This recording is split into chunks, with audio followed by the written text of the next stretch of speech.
Okay, so good afternoon, everybody, and welcome to this panel on skills in infrastructure as part of the Infrastructure in Africa conference. My name is Sherry Donaldson, and I'm part of the South African BRICS Business Council Skills Development Working Group, but I also, because of skills, sit on both energy and infrastructure. And I'm also, as part of infrastructure, involved in a project called Women in Infrastructure under BRICS. Before I introduce the topic of the panel, I'd just like to remind our audience to please use the chat box for questions, and our panelists will reply to you in the chat box as well. If time permits, there may be a chance for verbal questions afterwards. I'm not 100% sure how we'll do with that. But before I do that, let me introduce the panel. So we've got Tichakunda, also known as Tich, I hope I pronounced that right, Tich. Simbini, who's from NEPAD. We've got Lebogang Zulu, who's the CEO of AV South Africa, plus she's the chair of the BRICS Women's Business Alliance. And then we've got Wendy Poulton, who is the Director of Strategic Mindsets. And she's also the Secretary General of SANIA, and she's also the Secretariat of the BRICS Business Council Energy Working Group as well. So our panel today is really, really important because many organizations and many bits of research document the link between infrastructure and economic growth. And World Bank talks about poor infrastructure decreasing economic growth by up to 2% per annum on GDP, and decreasing productivity by 40%. And that's part of their Africa research. We also know that estimates for the required spend on infrastructure, they vary. World Bank talks about $93 billion per annum for at least 10 years for Africa to catch up. And African Development Bank talks about 130 to 170 billion US. But to put that in context, across the continent, we spend approximately $25 billion US per year. So that's a huge, huge gap that we need to be catching up. There are some challenges in delivery, and hopefully those will come across in our panel today. And I think also one of the big challenges from an investment in infrastructure point of view is the perception that Africa is all the same. I recently heard someone say they weren't interested in a project in Malawi because they were already busy in Africa because they were doing something in Ghana, as if those two are the same and as if they're next door to each other. And then I think also, so what we hope to explore today is that these challenges and these issues, and hopefully talk about possible solutions with our panel. With that, I'm going to hand over to our panel to introduce themselves. So Wendy, I'll start with you, and then we'll go Lebo, and then we'll go Tich, if that's okay. Wendy? Thanks so much, Sherry. It's great to be here today. And I'm really excited to be on this panel because my real passion is around the human element of what we do in business. And skills is obviously a very fundamental component of that. So as Sherry said, I run my own business called Strategic Mindsets, where we look at how strategy and risk and people come together. And I also am involved with the BRICS Business Council, which is really looking at how we get infrastructure development into Africa and rally or use the resources of the BRICS countries in order to be able to do that on the energy side. So I'm excited to be looking forward to our discussion today. And Sherry, I'll hand back to you. Thank you. Lebogang? Good afternoon, everybody. My name is Lebogang Zulu. I am the Group CEO of AV South Africa. It's a group of companies that is in the space of manufacturing and constructing innovative building technologies. What's exciting about the space is precisely that it is a disruption of the brick and mortar world that we've known for the last 100 or so years. Challenging, of course, in that there are no ready-made skills available.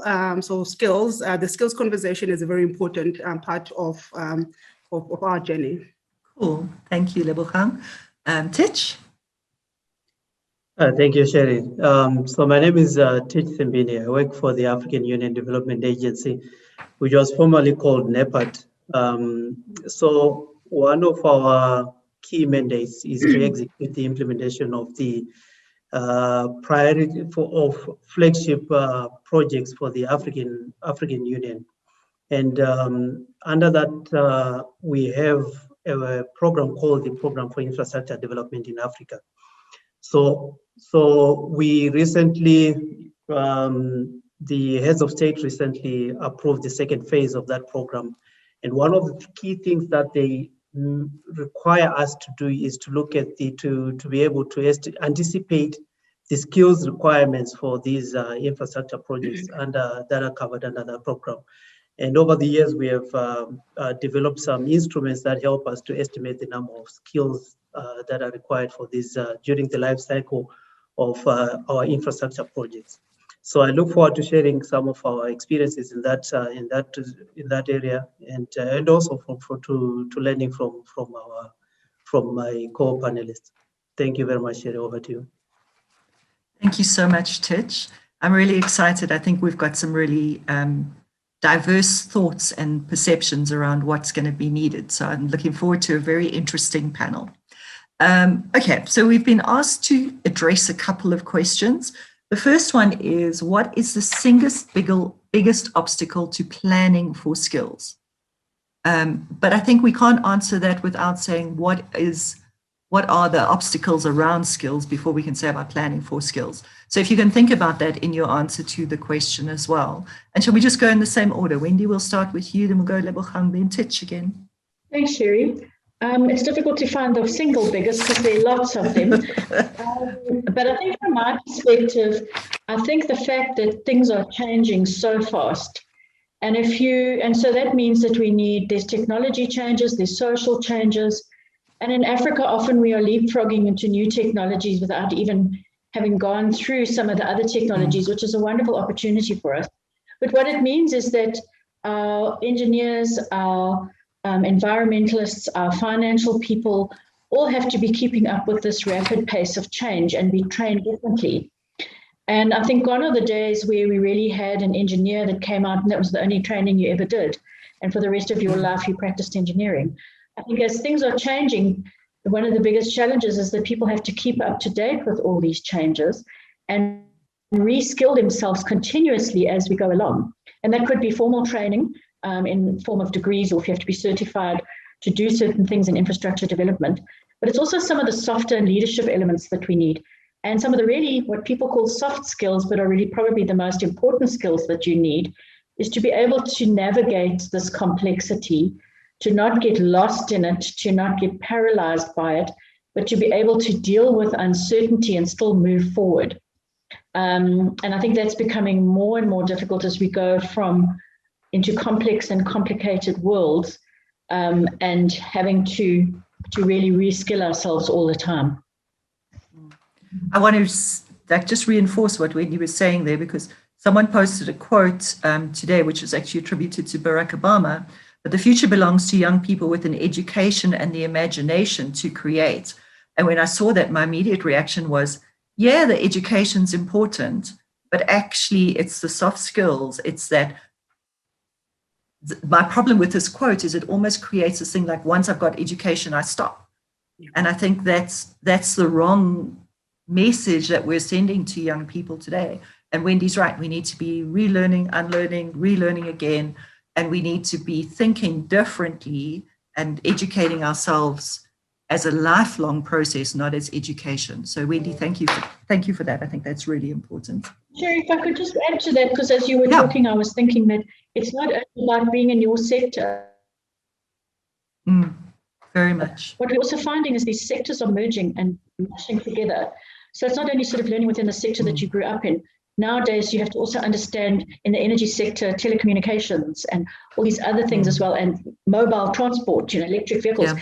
Everything's coming together. So it's also sectors which are making that lifelong learning become so important. Absolutely. Thanks, Wendy. Lebogang, your thoughts? Totally agree with Wendy. I mean, over the past decade, digital technologies have transformed whole sets of industries, ushering in what we today now know as the fourth industrial revolution. We talk social media platforms and on-demand streaming services. We've got Facebook today, which is not only a communication platform, but it's a trading platform. We talk Netflix. that have transformed the media and the entertainment era. However, the construction industry has been quite slow in adapting to the disruptions that are associated with the fourth industrial revolution. That, for me, is the single biggest obstacle to planning for skills in infrastructure specifically. And unfortunately, whether we are ready or not, we're already seeing the growth of innovative building technologies, building information modeling, prefabrications, robotic equipment, you know, and 3D printing, and so the list goes. You know, just to put that in the context of numbers, I mean, the economic and social impact could be so substantial.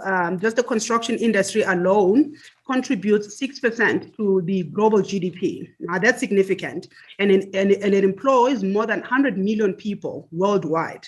Wow. I didn't know that. Thanks, Lebo. Right. So the full-scale digitization could really help industries, you know, save, they're estimating about 12 to 20%, which is about equal to $1 trillion to 1.7 trillion annually. But what does this lot mean in terms of the skills for Africa's future? Because Africa is still stuck on brick and mortar. Africa is not getting itself ready. I mean, the rise of robots, you know, technology, and the threat of the jobless future. Are we getting ourselves towards a jobless continent? Or are we preparing ourselves? We're talking about upskilling of bricklayers to fabricators and operators of machinery. We talk, you know, engineers, project managers, QSs, surveyors who are inclined, who need to be inclined with technologies such as BIM in order to be able to perform their duties or do their work. So it's about living in the time, moving with the times, and you know, but we need a legislative environment that encourages that. That will be my contribution. Just before we move on to Titch level,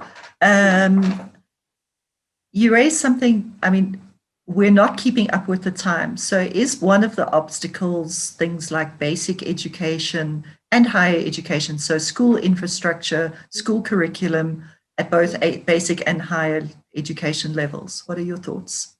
Absolutely, yes. Absolutely, yes. I mean, if you enroll to become an engineer today, whether you want to become a technocrat, so you register at TVET, or you want to be an engineer, you register at university, right now in the built faculty, you are taught the old way of doing things. You are taught in the brick and mortar world, and not in the context of where the future is going. And in fact, it's no longer a conversation about where the future is going. The future is already there.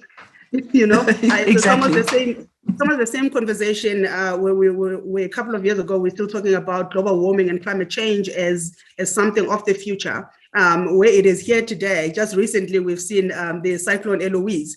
That is our reality in the context of global warming. So these disruptions are here. We really need to look at changing the curriculum in order to keep up with the change. And I mean, you've said it quite nicely earlier on, Sherry, that it's a continuous learning curve. It is not a once-off exercise. Thanks, Lebogang.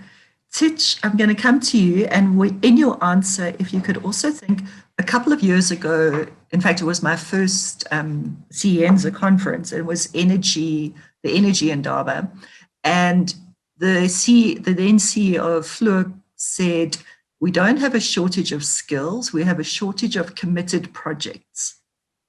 And that's leading to challenges in the skills space. So if you can kind of think about that in your reply of what are the obstacles to planning for skills? Indeed, Sherry, I think it's quite ironic that we, you know, over the years we've been developing various infrastructure projects on the continent. But you still find that along that project preparation cycle, we seem not to have the skills, and we continue to depend on foreign aid or our international cooperating partners to fill in the skills gap that is required for the development of our infrastructure. And I think Lebogang also put it rightly that you know, the future is already here. but it's a future that we did not anticipate, and it's a future that we did not plan for. And this has always been the case with infrastructure, that we do not anticipate the skills requirements that are required for our infrastructure development on the continent. And as a result, when we get to that stage where we do, be it project preparation or construction, the skills seem not to be there. And so what we have done as the African Union Development Agency, in order for us to be able to anticipate those skills, we have developed a tool that helps us to estimate the number of jobs for infrastructure development.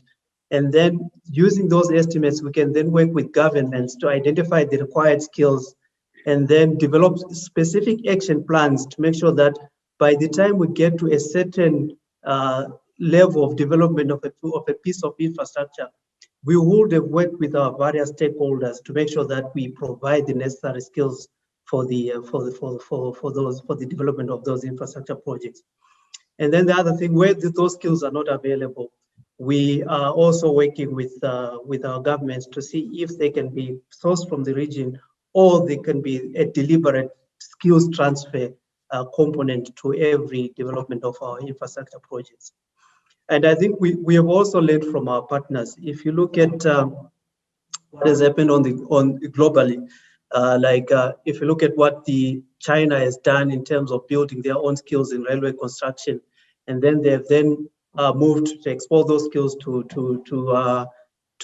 implement some of our major railway construction projects on the continent. The same, you see it in the road construction as well as in power generation as well.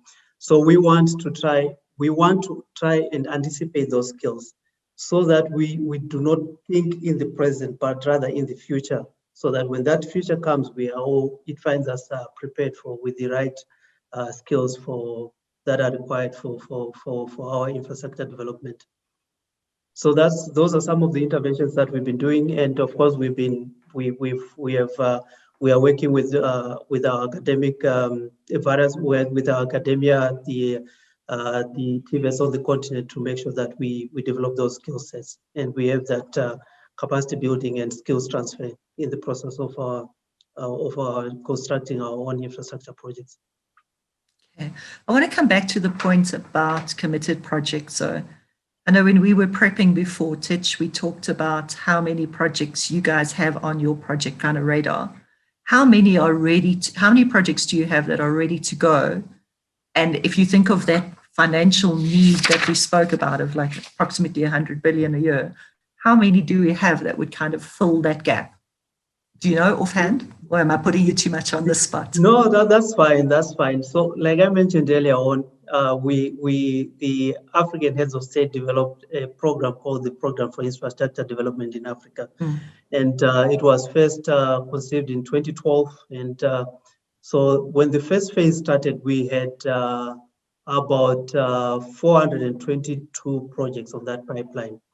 But we also recognize that the financial resources that are required for us to prepare those projects are not readily available. And so when that program came to an end in 2020, which was the first 10-year implementation plan phase, we then launched a second phase, which was recently approved by the heads of state during the African Union Summit in 2021, February 2021, this year.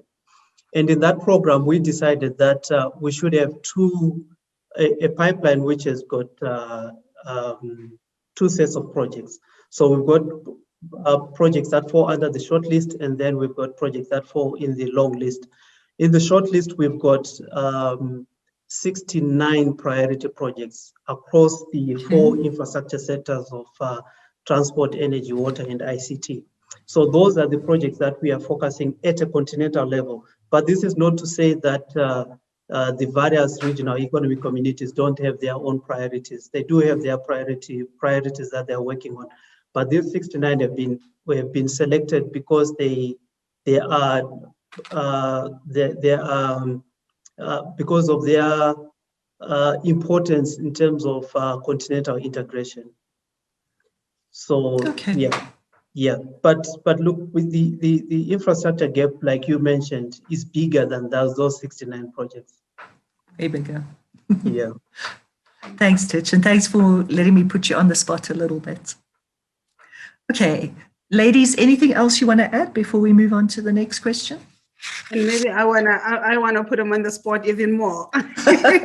I want to put Titch on the spot even more because Titch, in the pipeline of projects that you have alluded to, what is the narrative in the context of innovation? Are we looking in, are we already getting ourselves up to be ready to deliver those projects, incorporating innovations that are happening? I mean, there's a lot of innovations that are happening in the water space, not only construction, but in the water space, in the energy space, we know, but also in the roads or transport space.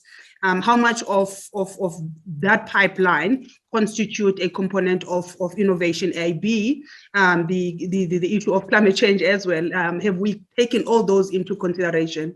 That's a very important point. If you don't know the answers, it's also okay, by the way. No, that's fine. That's very fine. I think it's something that we were required to look into during the preparation of the second phase of this program. And I would say, let me mention that one of the requirements that we were given by our principals is that we were supposed to use what we call an integrated corridor approach for the selection of these projects. And we broke down this integrated corridor approach into 7 implementation principles. And amongst those implementation principles, I'll mention about 4 which are relevant to this discussion. The first one is how we maximize job creation of these infrastructure projects. And this is where our job creation estimation toolkit comes in, where we estimate this number of jobs, and then we can then work on specific action plans that are tailor-made for the specific circumstances of the countries that are involved in these projects. The second thing is that we do recognize that climate change is upon us. And Lebogang, I think in your intervention you mentioned the cyclone Idai that hit Mozambique, and one of the things that were affected was infrastructure. So we were supposed to select projects that have got minimum impact on the climate. But from an implementation perspective, we are working towards making sure that these projects are designed so that they are climate resilient. And so we are looking at innovations in that space on how we can make sure that these infrastructure projects are designed in line with the anticipated extreme climate events that are going to take place on the continent, so that we will have minimum disruptions on our infrastructure. The third component looks at the importance for us to look at gender and youth employment and how we mainstream gender and youth employment in all of our infrastructure projects and the strategies that are used to implement these projects throughout the project preparation cycle, from planning to construction, as well as operation and maintenance. And then the fourth element that I would want to share is on innovation. But innovation, we did realize that it's a very broad subject for us. So we looked at, of course, technological innovation, but we also looked at innovation in terms of how you structure these deals. For us, we are looking at innovations in terms of having a huge component of domestic resource mobilization, so that we reduce this dependence on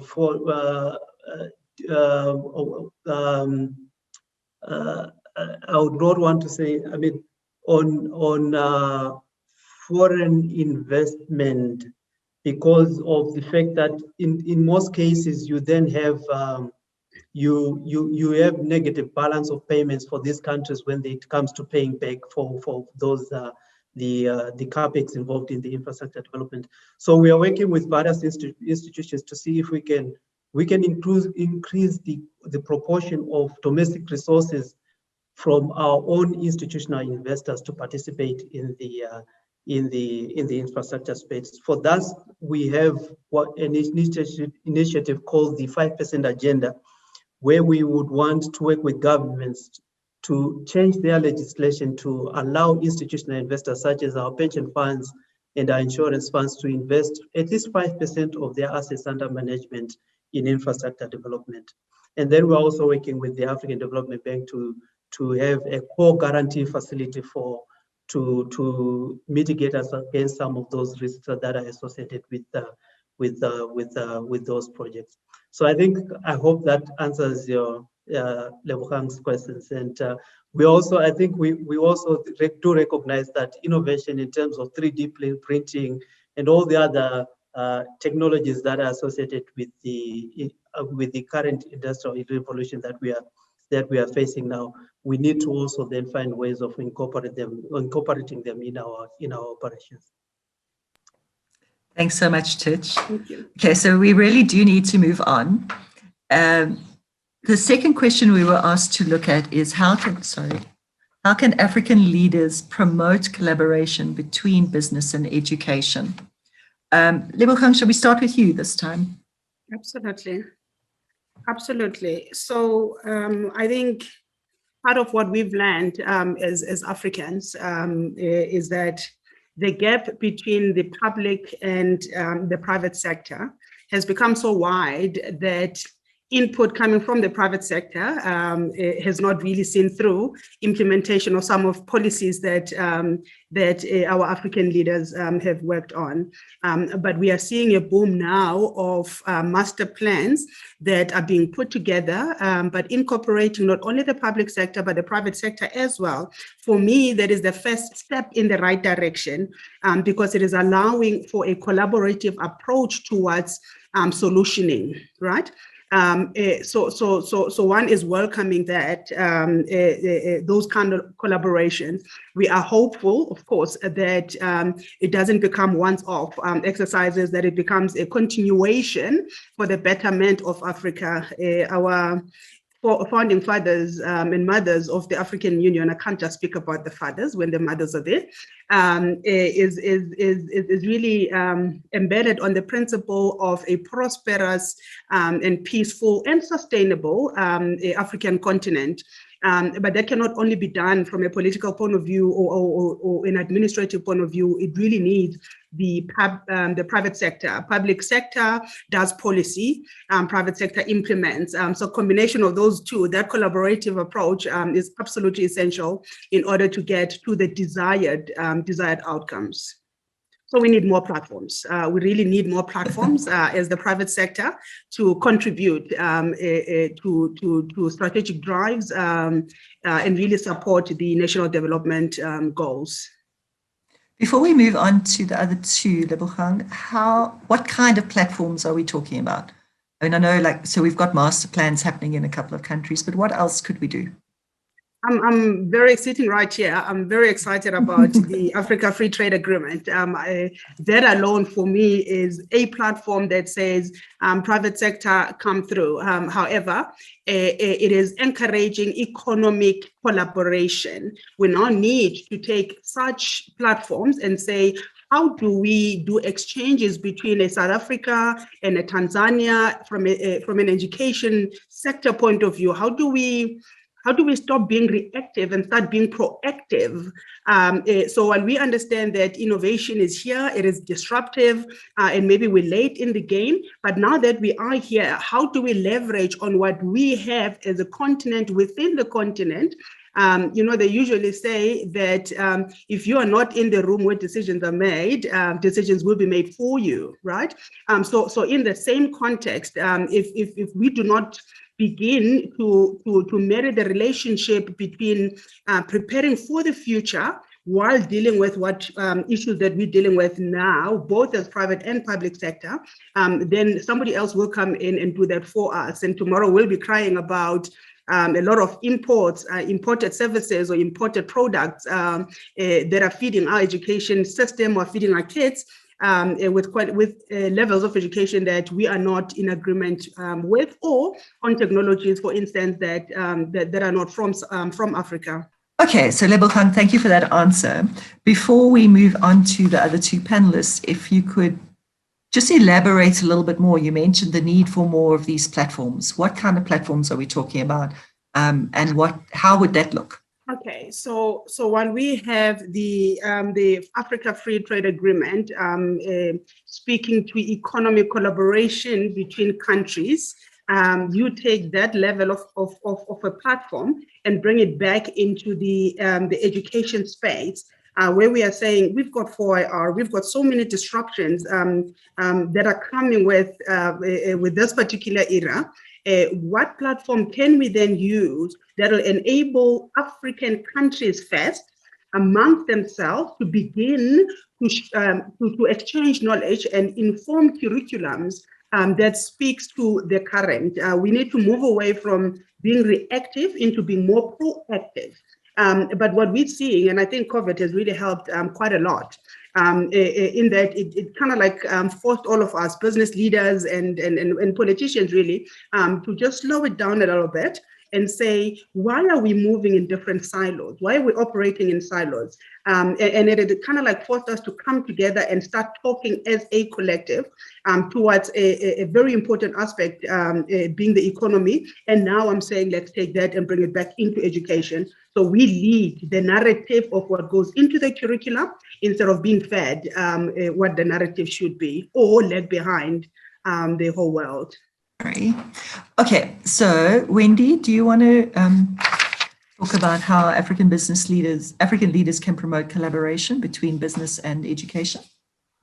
Well, I think because of what we were saying earlier about the pace of change, often it's business that is leading those technological advances. And so, as Lebogang was saying, making sure that that is fed back into academic processes.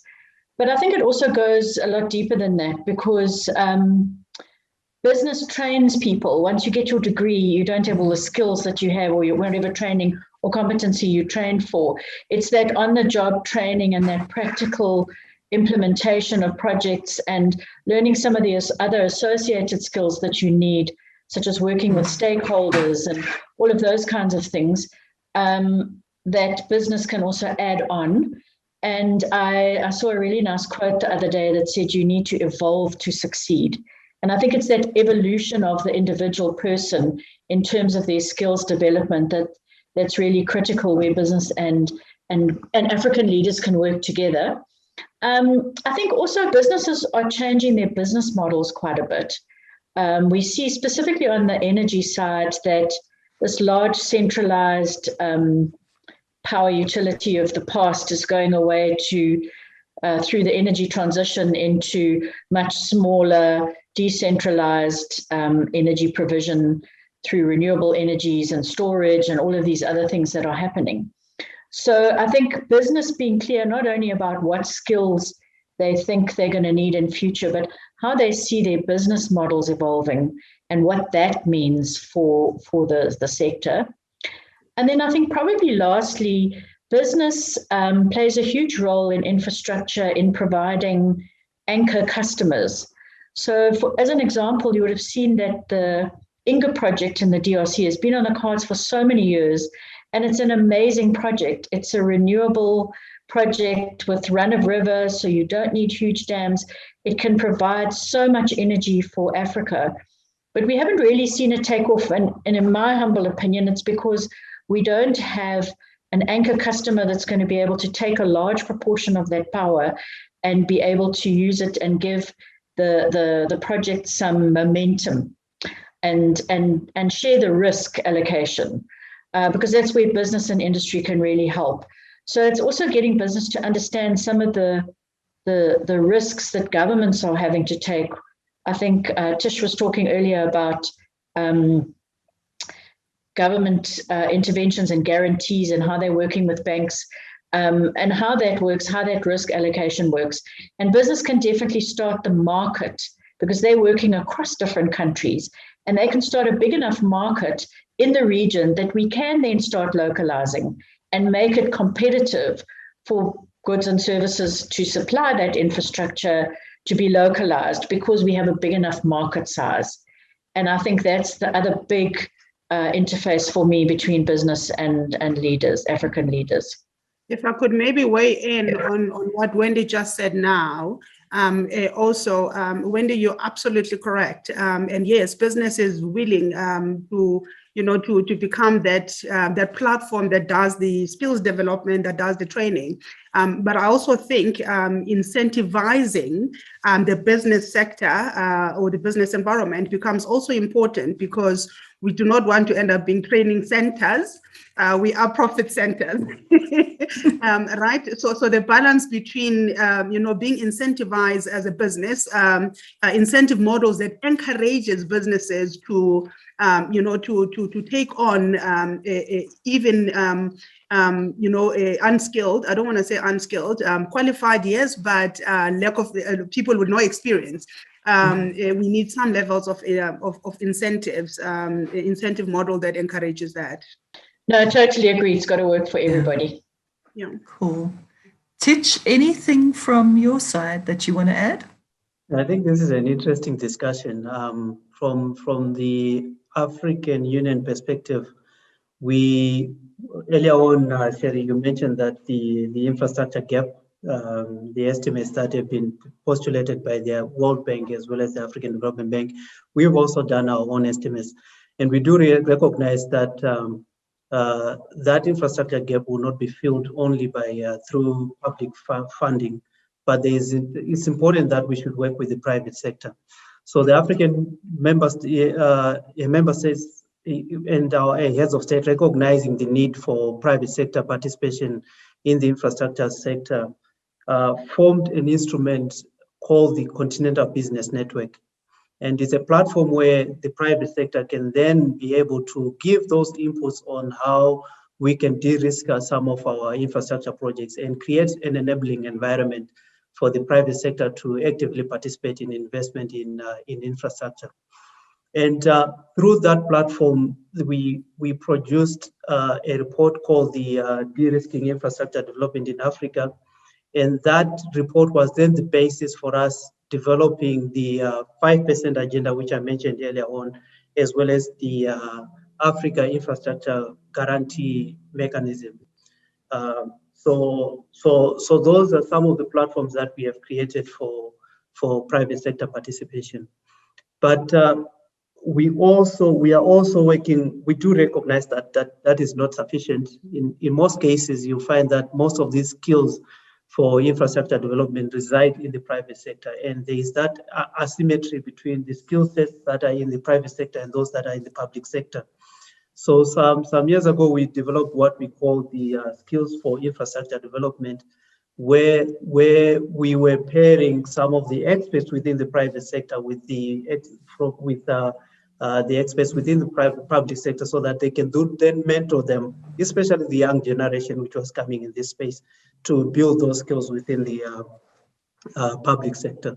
And then finally, through the job creation estimation toolkit, once we have identified these skills that are required in a specific infrastructure, piece of infrastructure in the country, we then do an assessment at country level on the available training facilities and the skills that are in that country.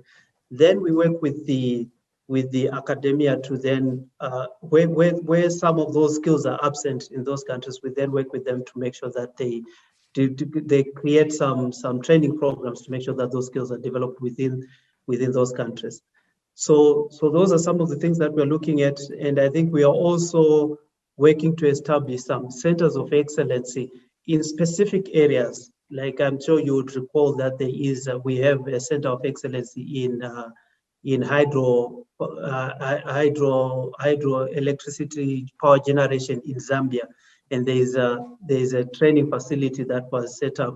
I think it's the Kafue Gorge training facility, and we want to make sure that we can replicate some of those centers of excellence across the continent, for that collaboration to take place between the academia as well as with governments. Thanks so much, Titch. I also think one of the things that business needs to do is to just commit to be present in those areas. A couple of years I was involved in a training company that was doing training in northern Mozambique. And one of my colleagues went to a business meeting with that training company, which was next door. The facility was next door to a local village, but was told she couldn't be offered tea or coffee because their supplies of tea, coffee, and mugs hadn't arrived from, in this case, it was a US-based company, hadn't arrived from the USA, because that company was too scared, and the people in that company were too scared to go into the local village and support the local village by buying fruit. They were importing tomatoes, bananas, everything was coming as imports. So I think business, if they're going to be in those countries, need to really be present in those countries and commit to supporting local commerce and thereby localization at the same time as well. Okay, anything else before we move on? No. Okay. We are moving on then to our third question, which is how can we increase collaboration between the workers within or employees within businesses, so business workforces, and communities, linked to that kind of example that I just gave. Wendy, can we start with you? And then we'll go ladies first, then Titch. Sure. So I think there's a number of ways. I remember a couple of years ago, I was working on a project where we wanted, on the safety side, people to have a certain standard of safety training before they were allowed on site.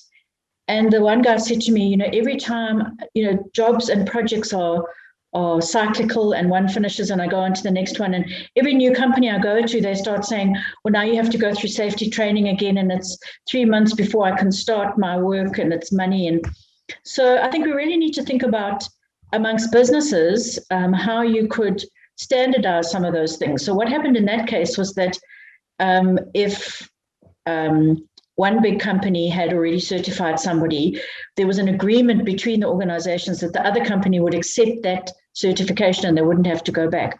So I think there's things like that that we really need to have a look at, about how we collaborate differently. And I think also where we're starting to get crossovers between sectors and infrastructure development, how do we actually do that amongst business collaboration or business to business collaboration? I think we know that going forward, skills are you're going to need some people who generalist skills, but you're going to get really deep specialist skills. So 5 years ago or 20 years ago, you would have an electrical engineer. Now you get an electrical engineer that is specialized in renewable energies, and in particular in the rotor blades of wind turbines. It's almost like being a doctor. You can't just be a doctor anymore. You're an eye specialist that specializes in the cornea. So it gets very, very narrow, and you need some of those really deep specialists. And it's very expensive and to be able for everyone to develop those specialists. So I think looking at how and I really like what Tish was saying about centers of excellence, because that's really one way in which you can do it, to make sure that you have that deep expertise in some areas, but that you still have the generalists that you need to keep things moving. And I think we also need to think about the project life cycle as well. We know that one of the difficulties in Africa is that if the projects are really small, there's not enough volume to keep someone to invest locally to set up local manufacturing. So again, it gets back to that market size, but also making sure that that pipeline of projects across the continent is enough to keep things going without getting this up and down and people investing and disinvesting. And that certainly happened in the energy sector and the electricity sector in South Africa, where we built huge power stations in the 80s and had all this localization of competencies and skills development, and then lost it all because we didn't build anything for the next 20 years. So how do we, as Africa, make sure that we have that normalization? And that requires a different level of collaboration going forward. So it's between sectors, it's between businesses, it's between countries, and that's going to require a different set of leadership skills to be able to make sure that you are willing and open to have those kinds of discussions to make the continent more viable and have more infrastructure. And then lastly, I also just wanted to just make a point about the quality of education as well, that we mustn't forget that we really need to make sure that those minimum standards across the continent are standardized. So thanks, Sherry, back to you. Thanks, Wendy. Lebogang, when you're answering, if you could also think and refer back to things like social labor plans or social labor commitments in those areas as a way of involving communities. And I'm pretty sure, knowing you, that you'll have some thoughts around that as well.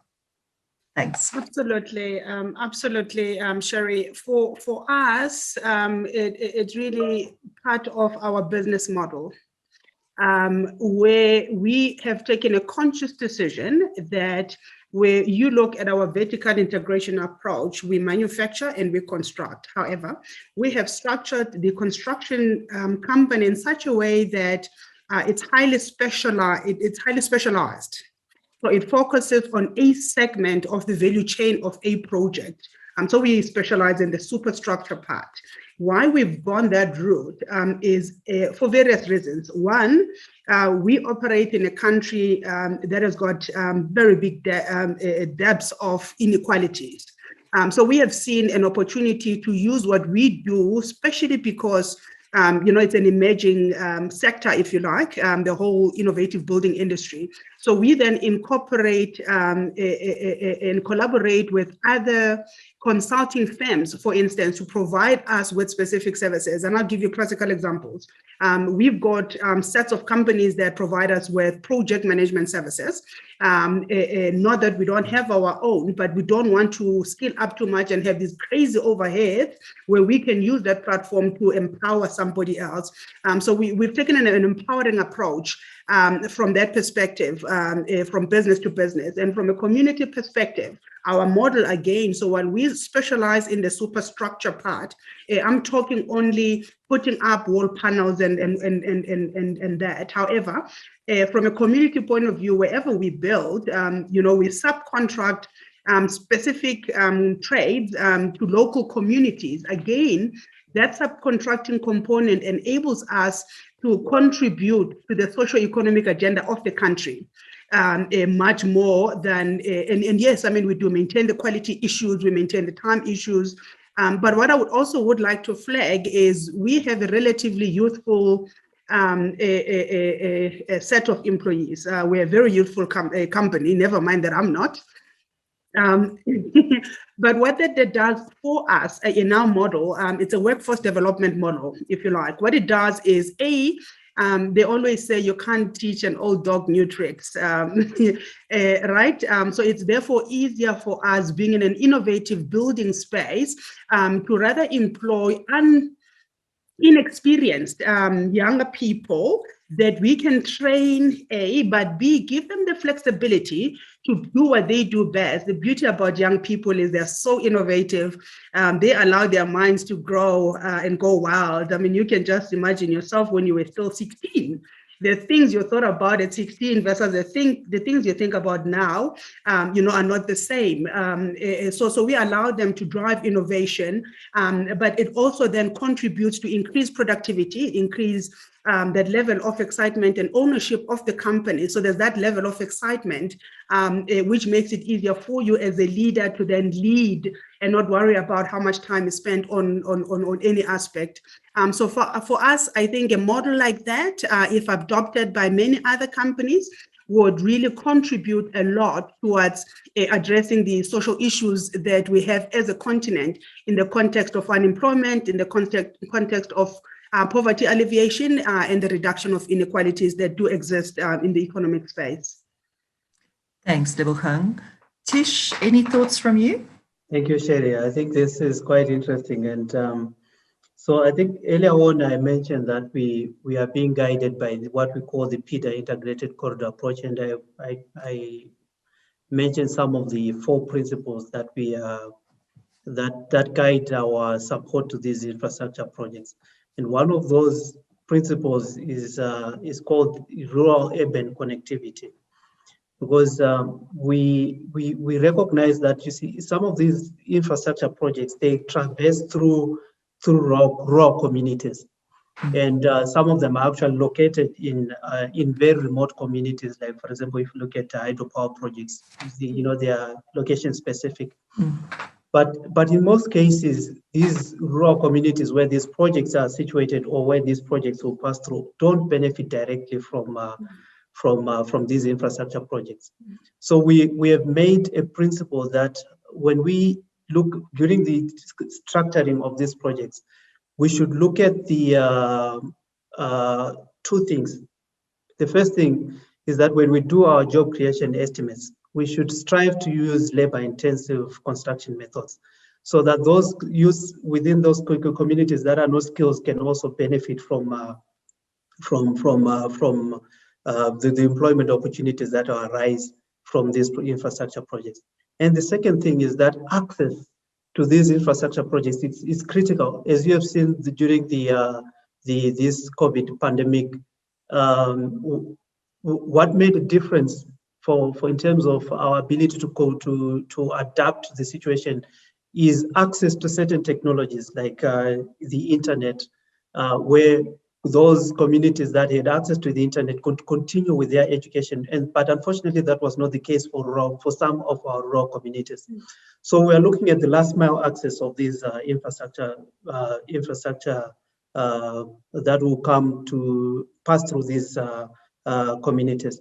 So for energy, we are looking at both access to the main grid, but also most importantly, as has been mentioned by Wendy, access through distributed power systems, mini grids, so that these communities can then have access to this infrastructure and then use them productively so that they can then take advantage of the economic opportunities that will arise from the development of these infrastructure that will pass through their communities and then have access to bigger markets. So these are some of the initiatives that we're working with, as the African Union Development Agency, to try and make sure that these communities benefit from these infrastructure projects, and we broaden the socio-economic development impact of our infrastructure projects on the continent. I think there's some great ideas there. The last thing I want to ask before we kind of get to closing up just now is, how do we make sure that when the projects finish and the resources all leave, that the community has enough resources to maintain and support that infrastructure for the foreseeable future, for the project life? Any thoughts from any of you on that? I can just kick off if you want. I mean, I think it's a big issue with the just energy transition, which is recognizing that we are changing from fossil fuel, carbon-based energy sources to renewables, which not only requires different skills, but also sometimes in different parts of the country. So I think some of the ideas that have come out is like reskilling coal miners into jobs, agriculture type jobs, because it means they don't have to relocate to the Northern Cape where all the new wind farms and the solar stations are going up. So it's about reskilling for geographic location. But also I think companies, I know Eskom is certainly looking at it, and there are others, about repurposing the infrastructure. So if you're going to shut down a coal station, you already, for example, have transmission lines coming in there. Put your solar, it might not be the best resource in the country, but you can save money by not having to do infrastructure again. And then you keep those communities around those power stations still employed, because you still have people looking after the solar plant instead of the coal plant. So I think it's trying to sort of think of those socio-economic impacts and making it a just transition, that we don't leave anybody behind as part of that process.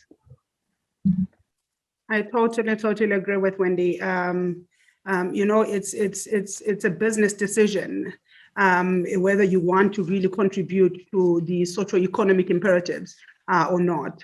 You know, so when you've made a decision that I want to, then you become deliberate in how you approach any development. And really, if we want to leave skills behind, we certainly do. And that is something that we also quite mindful of in this whole subcontracting and sub-consulting, is really to make sure that, you know, we also take on quite a couple of companies that can be trained in various forms. We are talking very low levels of SMME participation in the formal economy as a continent, not only as a country, but as a continent. and therefore, creating opportunities to empower communities, not only for maintaining the infrastructure once it's built, but also, in going forward, that you are not necessarily needed to be called upon, should there be other opportunities. Really, I think we ought to be very open-minded about how we approach business. And one would say, yes, of course, it's easy for you to say because you are vertically integrated. So if you lose on the construction side, you gain on the supply side. But then again, it's part of innovation, isn't it? Yeah. Okay, thanks. So we need to wrap up. So I'm going to give each of you 2 minutes to give some final thoughts, focusing your final thoughts on solutions around skills in infrastructure across the continent. Tish, shall we start with you for a change? And then we'll go Lebo, and then we'll go Wendy. Thank you, Sherry. I think Lebogang mentioned something that is very important, that we should stop being reactive and anticipate these skills requirements. And that's the only way we can really adapt and then be able to create those skills that are required. Otherwise, if we continue to be reactive, we will still be in the same situation that we find ourselves in. So it's very critical. And then also from our perspective, it's going to be important that at least we use our vantage point in terms of having a bird's eye view of what is happening on the continent and looking at the some of the innovations that are taking place on the continent, and then sharing those across the continent so that we other countries as well can then innovate on success stories and improve. But I think the main point is that we just must, as a continent, as countries, and as regional economic communities, start to anticipate the skills of the future. Lebogang? Okay, so we come from a school of thought that believes that we have to work together in collaborations between ourselves and other businesses, collaborate between countries, and all geared towards really creating and securing more and better job opportunities for African people. We've got to be deliberate and really unapologetic about the continent and where we want to take it. The levels of unemployment that we're sitting with, it is quite disheartening. It's quite saddening, really, to be looking at the number of school children or university graduates that are sitting at home with no jobs, where we as industries are available. We should then be collaborating to say no child should come out of university and not find an opportunity to be employed, an opportunity to create some level of experience. It will take a deliberate effort from each of us. Thank you. Before we move on to Wendy, we've got like an extra minute or so in my timing. Okay. I just want to go back because and I know we've spoken a lot about the collaboration between business and education, but that concept of not leaving a child or not leaving a school leaver or university leaver without some form of work experience comes back to me to the need for basic and higher education to come on board. Absolutely. And I'm sure, knowing you, that you've also got a thought on that. Absolutely, absolutely. I mean, we are talking. If I just for a second speak as South Africa, we have what we call a reconstruction and recovery plan that seeks to bring us back in gear following the impact of COVID. So while we are trying to recover, we should also be mindful of those opportunities. So it doesn't help us when we sit in a room as economists and as financial people and as practitioners in the infrastructure space and not have education and skills development as part of the people on the same table, because that's where we firstly miss the mark. Secondly, more collaborative relationships and really active relationships between the private sector, government, and these universities. to say, when I grew up in a time where an ESCOM was willing to take on a label that just qualified. All she had was a piece of paper, no experience, none whatsoever. And I grew in that organization. Now we need more of that kind of model that enables kids that come out of university to go straight and gain employment. So that for me is, we have pieces of conversations, but we are not incorporating skills development in each of these conversations. And that's the first mistake we need to correct. Yeah. Thanks, Lebo. Wendy, last thoughts from you. Yeah, so I think my two other panelists, colleagues have covered a lot of it. But I think for me, it's about integration. So it's integration of planning and policy development at a national level, which gives then certainty to business, but then also integration amongst businesses to make sure that where it's not competitive, we can collaborate together for everyone's mutual benefit. So it's really about making sure that it's integration and long-term, because you can't be proactive if you're just worrying about next year. You've got to be thinking that long-term, so it's got to be holistic, and it's got to be holistic. So you've got to look not just at your own sector, but all the others, given the way in which the world is changing. Thank you, Wendy. So before we thank the panelists, I'd like to just kind of give you my key takeouts of what has come out of our panel this afternoon.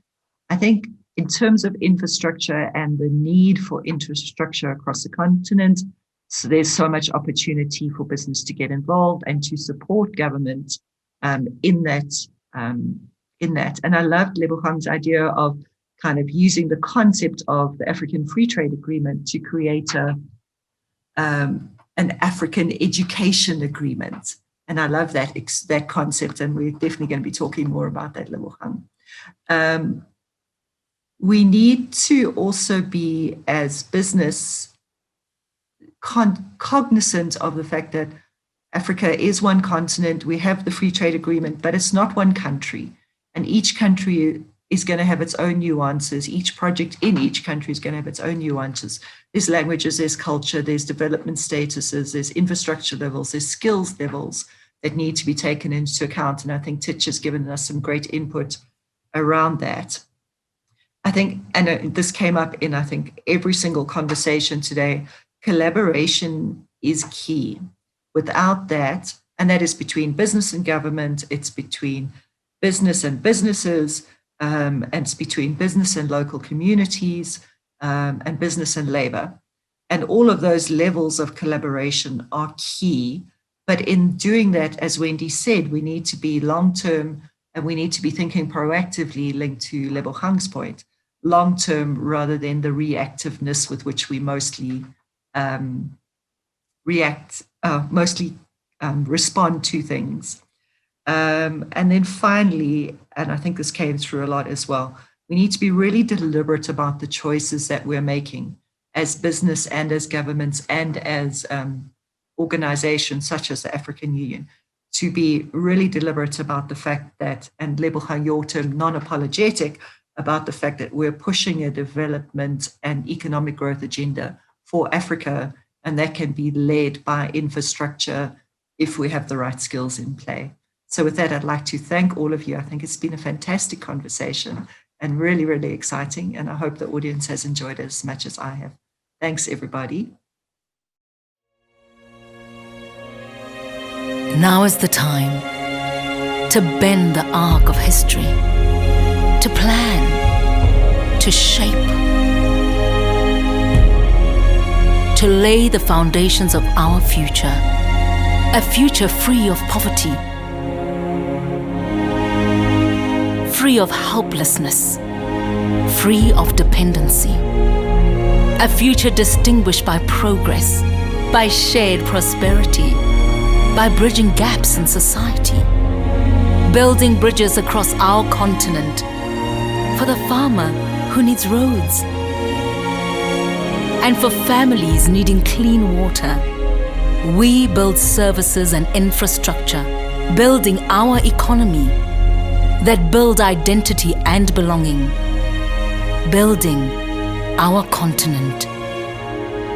building our humanity.